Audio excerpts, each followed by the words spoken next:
प्यारे दोस्तों, सादर अभिवादन। मैं हूं महेश कुमार वैद्य और आप देख रहे हैं एनजेपी हरियाणा।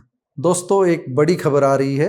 बड़ी खबर ये है कि नितिन गडकरी के साथ पिछले सप्ताह हुई केंद्रीय मंत्री भूपेंद्र यादव और राव इंद्रजीत सिंह की संयुक्त बैठक के बाद रेवाड़ी जिले के मसानी बैराज में भरे प्रदूषित पानी की समस्या का स्थायी समाधान वाकई में होने जा रहा है।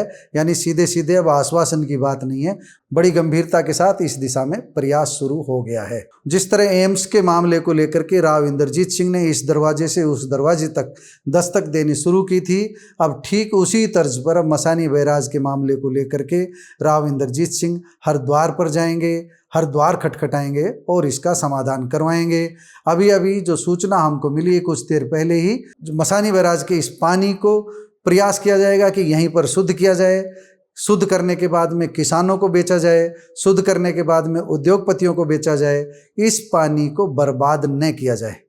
एक संभावना यह भी तलाश की जाएगी कि अगर नजफगढ़ ड्रेन तक यह पानी पहुंच गया, इस पानी को साफ करके नजफगढ़ ड्रेन में पहुंचा दिया गया, तो इस इलाके का क्या नुकसान होगा। राव इंद्रजीत सिंह ने जो अब थ्योरी तैयार की है, राव इंद्रजीत सिंह ने अब जिस बात पर बल दिया है वह इस बात पर बल है कि भिवाड़ी अपना प्रदूषित पानी भिवाड़ी में इस्तेमाल करे और धारवेड़ा क्षेत्र का जो हरियाणा का प्रदूषित पानी है, रेवाड़ी का पानी है, उसे शुद्ध करके रेवाड़ी अपना इस्तेमाल करे। और बारिश का जो पानी है उसका स्वाभाविक बहाव बेशक साहबी के रास्ते हो, उसमें किसी को किसी तरह की कोई आपत्ति नहीं है, क्योंकि वह तो नेचुरल बहाव है, स्वाभाविक बहाव है। वह पानी बेशक चाहे नजफगढ़ ड्रेन तक जाए, क्योंकि अगर प्रदूषित पानी नजफगढ़ ड्रेन में डालने का प्रयास भी किया गया तो वहां से भी आपत्ति उठेगी। इसलिए इस दिशा में सोच समझकर कदम उठाए जाएंगे।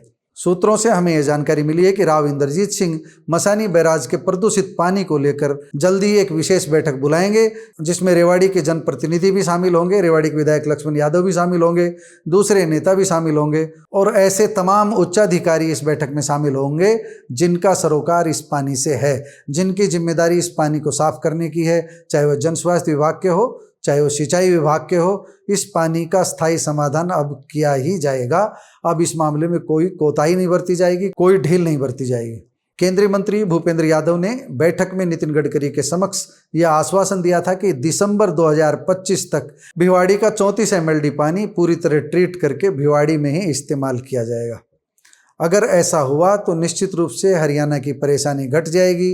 अभी तो हम देखते हैं कि धारवेड़ा में चाहे हाईवे के साथ साथ हो या कॉलोनियों में हो या नंदरामपुर बास साइड में हो, राजस्थान का प्रदूषित पानी हर जगह भरा हुआ है। अगर इस पानी का समय पर समाधान नहीं हुआ तो बीमारियां फैलती जाएगी, बीमारियां बढ़ती जाएगी।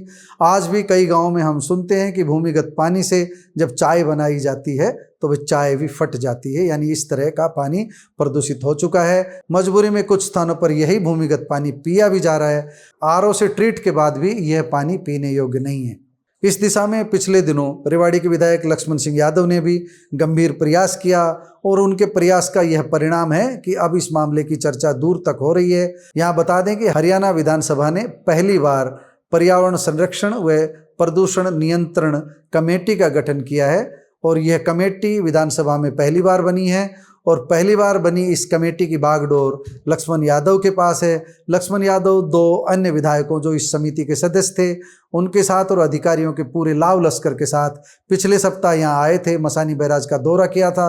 उन्होंने देखा था कि किस तरह यहाँ पर बांध के पास गंदा पानी भरा हुआ है, अनट्रीटेड पानी भरा हुआ है। हालांकि उन्होंने नया गांव, रेवाड़ी के नया गांव में जो वाटर ट्रीटमेंट प्लांट लगा हुआ है वहाँ का भी दौरा किया था, लेकिन कमेटी के आने की सूचना थी अधिकारियों के पास, इसलिए उस दिन पानी साफ किया जा रहा था। अगले ही दिन उन्होंने दोबारा विजिट किया तो हालात वही थे।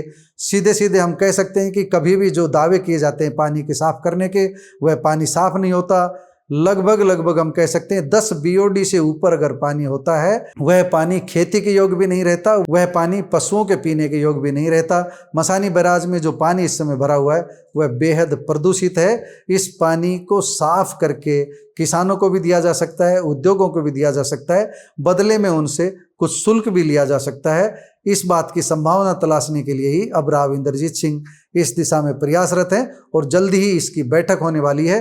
सूत्रों का कहना है कि राव इंद्रजीत सिंह कभी भी इस तरह की बैठक बुला सकते हैं। जल्दी ही अच्छी खबर आपके पास आ सकती है कि मसानी बैराज को लेकर केंद्र सरकार और राज्य सरकार और राजस्थान सरकार ने मिलकर एक बड़ा काम तय कर लिया है, एक बड़ा रोड मैप तैयार कर लिया है, ऐसा रोड मैप तैयार कर लिया है जिसका नतीजा सकारात्मक आएगा और जल्दी आएगा। दोस्तों, ये बातें सूत्रों से छन कर आ रही है, जमीन पर उतरेगी नहीं उतरेगी ये समय बताएगा, लेकिन उम्मीद पर दुनिया कायम है। हमें भी सकारात्मक उम्मीद करनी चाहिए। देखना है ये प्रयास कितना सिरे चढ़ पाएगा। दोस्तों, आप इस दिशा में क्या सोचते हैं, कमेंट बॉक्स में जाकर बताइएगा जरूर। नमस्कार, धन्यवाद।